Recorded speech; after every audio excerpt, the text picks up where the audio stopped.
My name is Selkie, and this is a test run for an eventual show I'd love to do about art history with this puppet, or something like that. And yes, I'm aware there's already a puppet history show on Watcher, but this is specifically about art history, and I'm an actual historian, so whatever. It's gonna be geared towards kids, which puppet history is not. And I don't know what the name will be, but the puppet's name is Gargle the Gargoyle, or at least it was. But now I'm thinking maybe it's going to be like a Norse troll kind of situation. Not unlike the ones in Frozen, unfortunately. In which case its name might be Einar Jotun. We'll see. Also, allergies are really bad right now, so please excuse any snuffling. But here's my setup for filming. I film by screen recording a Google Meet that I'm on with myself. Oh, there we got a little bit of a better view of what's going on with the puppet. A Google Meet with myself on my phone and my laptop. And then I put the laptop down behind the chair, which is what that little, see I'm going under there right now? That's what that little tiny part in the corner is. That's me down there behind the chair. That's the camera view from my laptop.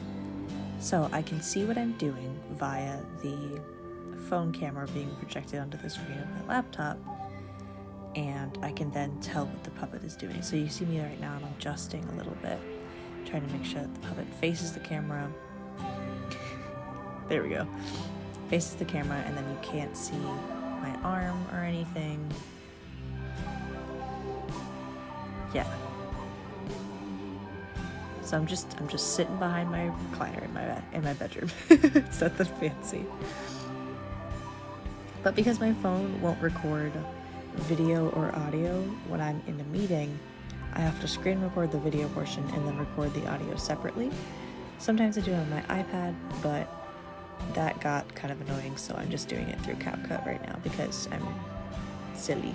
Oh, the camera is jiggling right now because my setup for this is I have a tripod on the extended part of the chair just sitting there, so anytime I nudge the chair, it moves.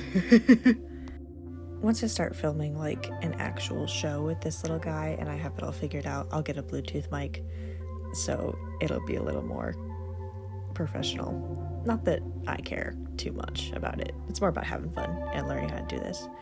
But in most professional puppet filming stuff, they have at least one monitor per camera angle.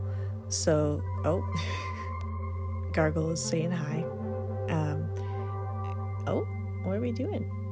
Oh, we're just being a little creep. Oh, see, then the chair jiggled again. But in most professional puppet situations, like with Fraggle Rock and the Muppets and stuff, what they would do is they would have at least one monitor per camera angle so they can make sure their puppets are all in order and one isn't closer to the camera that makes it look bigger, etc., etc. And also that none of their body parts are in the frame. Unfortunately, there is a slight delay between what my phone camera is seeing and when it's translated down to my monitor / computer screen. And it's also flipped. It's not mirrored, it's completely flipped. Which is kind of, I'm so sorry if you can hear my stomach rumbling. But it's going to take some getting used to, which is why you can see me adjusting a lot. As for the puppet itself, Gargle or Gargoyle, or I guess maybe that's not going to be his name. We'll see. Gargle is the working name. Has a foam head and body. Oh, hello.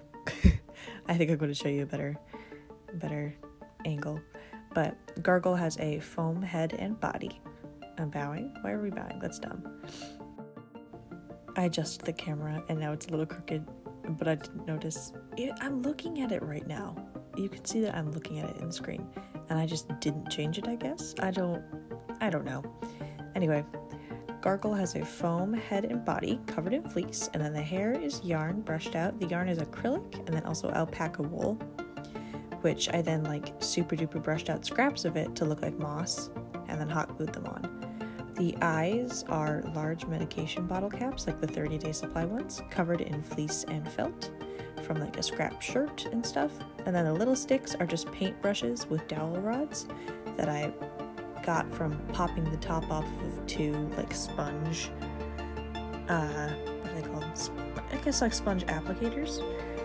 And so that's why we're doing that. It's going to take some getting used to because I have to use, one hand is inside of his head and then the other hand is holding both of his little arm sticks. Normally, it's called a live hands puppet when you have a hand inside the head, but normally you would maybe have someone else doing the left arm while you're doing the right arm, or whatever, whichever arm is closest. But it's just me, so it's gonna take some getting used to.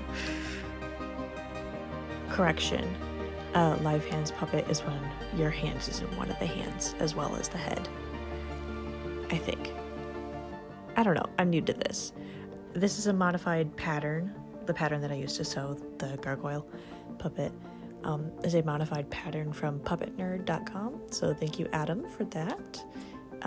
Your hands are just a lot bigger than mine, so I had to modify it because I have small hands in comparison to an adult man. But yeah, I'm gonna come up with a better set and a better background. Right now it's just the chair and then pictures I took out of a book that I got at the thrift store that reflect light back at you, which is not great when you have a light from Five Below. But yeah, that's a better view of Gargle. I'll give you like a full rundown at some point soon. I might give him teeth. We'll have to see. But yeah, if there's any historical events, like art history pieces you want me to cover, please let me know in the comments. I would absolutely love that. And thanks for sticking around till the end. Have a great day. Bye-bye.